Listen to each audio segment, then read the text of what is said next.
Eu conheci, o Áureo me contou várias oportunidades. O Áureo é arranjador, é maestro, pô, manja pra caramba. Quantas vezes o Áureo foi cantado por músicos aí para fazer o arranjo dessa música ruim que tá rolando em vários aspectos e gêneros, né? E o Áureo recusou. Podia estar milionário, cara, fazendo arranjo para essa música aí do mainstream, bem básico mesmo, bem pré-sal, vamos chamar assim, lá embaixo, né? Pré-sal é ótimo, bem música pré-sal, é ótimo, né?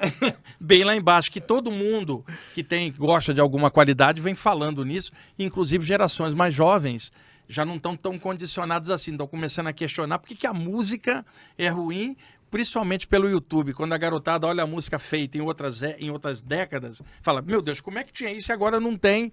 E não tem. Você quer ver uma coisa básica?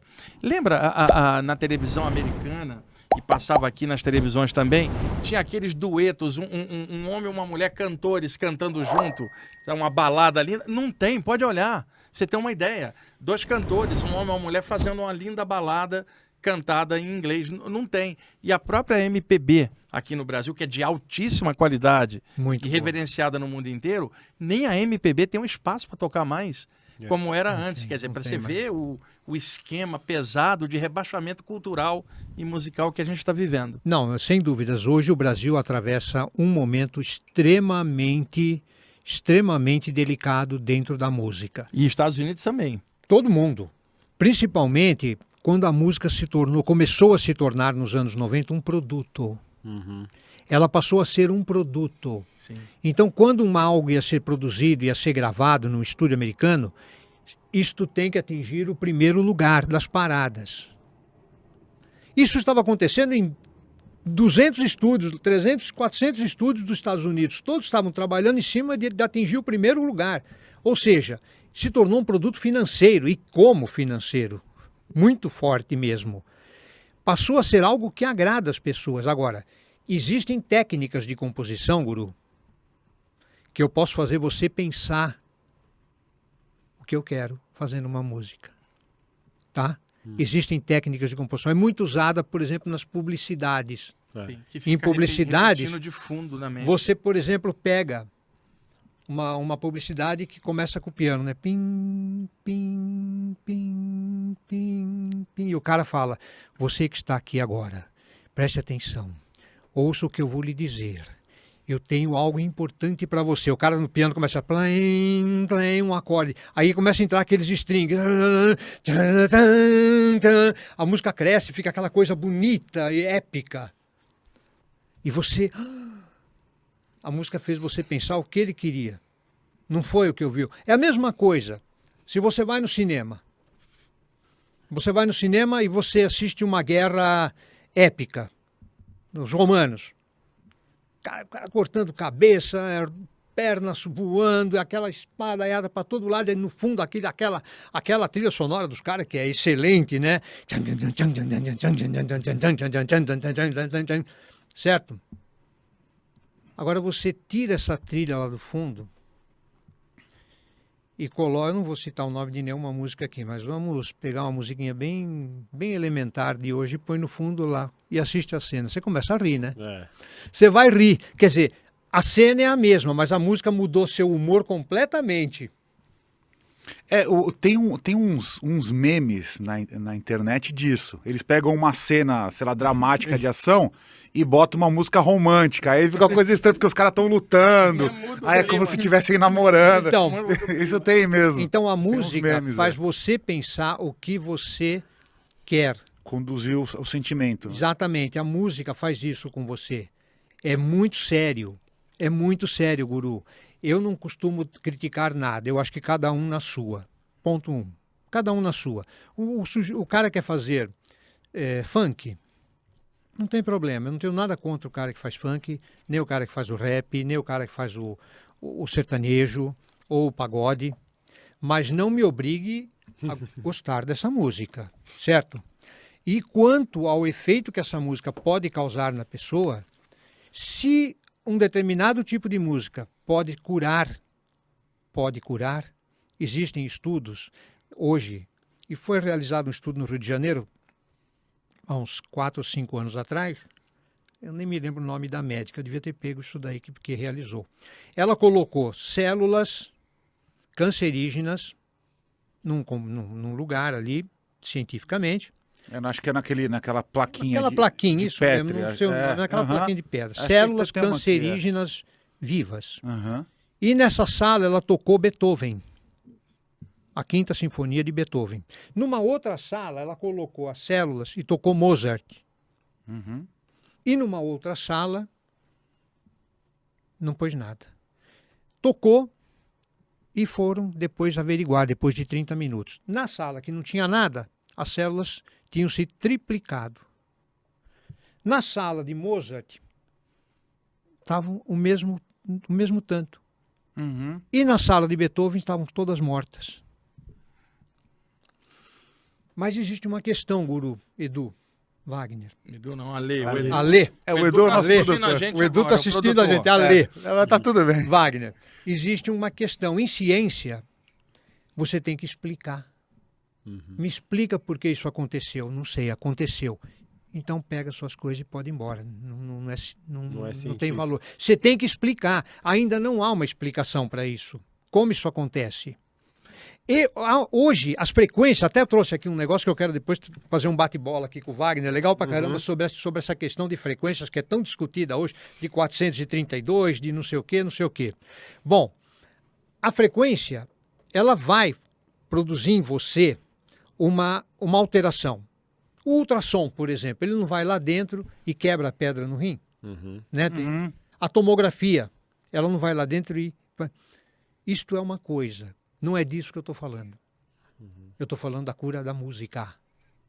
Não a frequência. Eu posso emitir uma frequência com equipamento e essa frequência destruir células cancerígenas em você. Isso já a ciência está fazendo. Não é disso que eu estou falando. Eu estou falando da música transformar você e essa transformação trazer a cura. Entendeu a diferença? Uhum. É uma diferença. É uma diferença muito grande. Quando você tem um câncer, um tumor, e você consegue se reformular, se reconstruir, se destruir e se reconstruir, o tumor desaparece. Isso existe em casos já relatados disso. Não, a gente é prova viva disso. Eu fui tocar na Ordem do Rosa Cruz, eu estava tocando, aí num intervalo um senhorzinho levantou lá. Posso falar? Por favor, né? Eu quero dar um depoimento aqui. O cara estava brabo, né? Sabe esse pessoal, aquele velhinho brabo, né? Eu tive uma doença que eu não sei o que era. Eu sei que eu estava na cama, eu estava emagrecendo. Isso foi há 50 anos atrás. E eu ia morrer. O médico já tinha falado que eu ia morrer. Eu falei, ixi Maria, né? E agora? Aí um amigo meu trouxe uma pilha de disco assim dos Estados Unidos e falou para mim, escuta isso aqui que você vai sarar.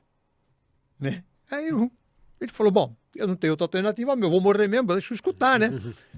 E eu comecei a ouvir, ele falou. E eu comecei a me sentir melhor. E dia a dia que eu ouvia, eu me sentia melhor e fui sentindo melhor e comecei a regenerar. Ele contou isso em público, tinha 450 pessoas no auditório. E eu sarei, e fazem 50 anos, e eu estou aqui agora dando esse depoimento. Eram discos com as sinfonias de Beethoven. Pelo sim, pelo não, até hoje eu as escuto. Né? Ele ainda falou, até hoje eu ainda escuto, mas estou aqui com 90 anos de idade. Eu tinha 20 anos quando isso aconteceu comigo.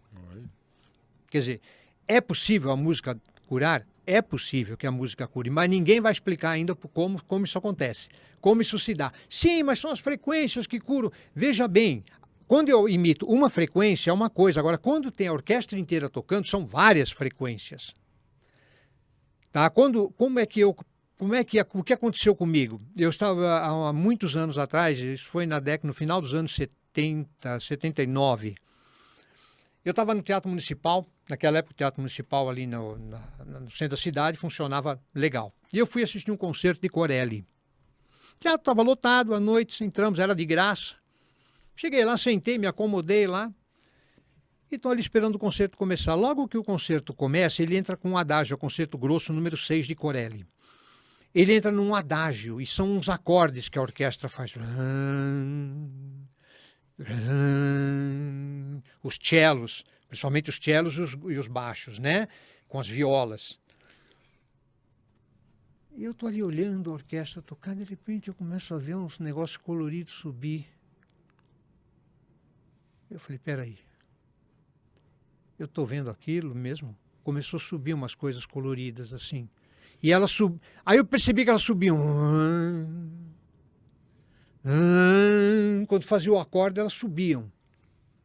Eu falei, não, eu não fumei nada, eu não faço isso, né? Como é que eu tô vendo isso?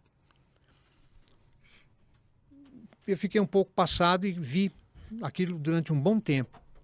Quando acabou o Adagio e começou o Vivaldi, aquilo sumiu. E aquilo me chamou a atenção.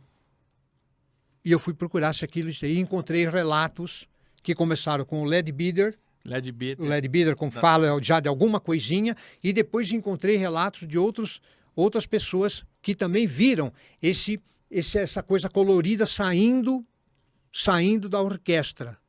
E quando eu vi, não foi só o ver, Alain. Não foi só o ver. Me deu uma sensação, um estado de emocional onde eu não tinha pensamento. Eu não tinha pensamento. Claro que nessa época eu tinha voltado de lá da Índia, então eu estava ainda muito envolvido por toda aquela coisa que eu fiquei lá. E eu até achei que eu poderia estar, né, sendo influenciado por algo, mas não. Realmente, quando eu li os relatos de outras pessoas que foram iguais ao meu, eu falei, então não é só eu que vi. Há realmente alguma coisa que mexe com o éter, com o etéreo, dependendo da música. Do mesmo jeito que essa mexe e cura, o contrário também é verdadeiro. Você sabe disso, né? Ah, claro, claro. Então, o livro que o Auro está citando, que é logo do início do século XX, chama-se Formas de Pensamento, do Charles Webster Leadbeater e da Annie Woolley Besant, que eram da Sociedade Teosófica. Editora Pensamento lançou esse livro aqui durante anos, foi talvez o pioneiro de falar de formas mentais de cores. E para quem quiser pesquisar isso, e como você gostou do CD Croma, Forma, Som, Cor e Cura, do Theo Gimbel, da Editora Pensamento, sobre isso. E o livro, não sei se você lembra, ele tem as imagens coloridas que algumas pessoas veem que cores. Vem, olha lá. Foi aqui que eu vi os primeiros. Vou repetir, Forma, Som, Cor e Cura, Editora Pensamento, Theo Gimbel, que é um dos clássicos. E é um grande pesquisador, viu? Para alguém pesquisar. E o que o Auro estava falando, eu trouxe os livros aqui para ajudar a esclarecer melhor. Esse livro aqui, publicado, Civilização Brasileira, do Daniel Levitin. A música no seu cérebro. Como é que a música afeta seu cérebro, cara? Livro seríssimo, inclusive o Auro nem leu. Eu não li esse aqui, o livro é excelente, trata da parte técnica, de como a música afeta o seu cérebro. Esse aqui... Das imagens. Da editora Coutrix, A Música e a Terapia das Imagens, da Carol Bush. Ela fala de como a música ajuda você a criar imagens mentais, visualizações. Excepcional o livro também, muito bom. Isso aqui, depois quero falar um pouquinho sobre isso aqui. Eu fui tocar certa feita num lugar onde era um reformatório de menores que são infratores de latrocínio. Então eram bastante, assim, estavam ali numa situação muito difícil mesmo. E eu toquei para eles. Quando eu terminei de tocar, eu sempre nas minhas apresentações eu não faço só música. Eu vou lá e converso com os caras. Quero saber o que está acontecendo, como é que você sentiu, o que você viu. Quem já assistiu lá no IPPB, eu tocando, sabe que eu falo bastante com o público. Eu perguntei, vocês ouviram a música, o que vocês sentiram? Me conta para mim, fala. Pô, eram caras que mataram pessoas, né? Aí um deles virou e falou assim, posso falar? Eu falei, pode. Pô, eu me senti no colo da minha mãe. Eu falei, como que você se sentiu? Eu me vi no colo da minha mãe. Aí eu perguntei, aí o outro levantou a mão, já começou a desinibir, aí teve um que levantou e falou, pô, eu senti Deus pela primeira vez na minha vida, eu nunca tinha sentido Deus. Eu senti Deus, e o moleque entrou numa crise de choro. Ele devia ter uns 18 anos, 17, ele entrou numa crise, numa cartaz ali na hora, que foi uma coisa emocionante. O que ele pôs para fora de lágrima, de energia, de fantasmas, de demônios, aquela hora ali, sabe? Ele colocou para fora. Então, ela faz isso... Carol Bush, ela faz isso, ela põe música no consultório, deixa a pessoa ouvindo e depois ela pergunta, o que você está vendo? E ela vai interpretando como se interpretasse o sonho, porque ela diz que que a pessoa sonha acordada, ela puxa do inconsciente essas imagens dela. Muito interessante. Imagens criativas. E esse aqui, que o Auro também não viu ainda, é o Alucinações Musicais do Oliver Sacks. Como é que a música interfere no teu cérebro, cara, em várias maneiras. Também da editora Companhia das Letras. Esse autor eu conheço, mas esse livro Porque eu quis especificamente trazer eu não esses li. livros, porque não é uma área tão conhecida, popular, e como eu tenho bastante material, o Auro também tem, eu trouxe para dar dica bibliográfica, porque outras pessoas vão ficar interessadas no assunto aí pode ter alguma referência para pesquisar. E você sabe, nós estamos vivendo uma época tão complicada. Da última vez que eu estive aqui, eu trouxe uma pilha de livros. Eu estava vendo os comentários, você é criticado que você está mostrando o livro, cara. Você tá de sacanagem. Sério? Tinha ataques do pessoal. Ô, louco! Deve ter um em... Ainda teve gente falando assim, ele deve estar querendo vender os livros. Nem eram meus livros, cara. Não, esses livros não são seus. Os livros de projeção astral que eu trouxe, de AQM, aquela vez. Foi bem Pô, legal. você olha os comentários, é tão incrível, as pessoas te criticam Não sem pensei esses comentários. para clarear o entendimento. É que Eles estão lá na reunião do Umbral Grosso. Imagina, lá. cara. Não. Deixa eles lá. Não, depois eu vou dar uma revisada que eu fiquei curioso agora.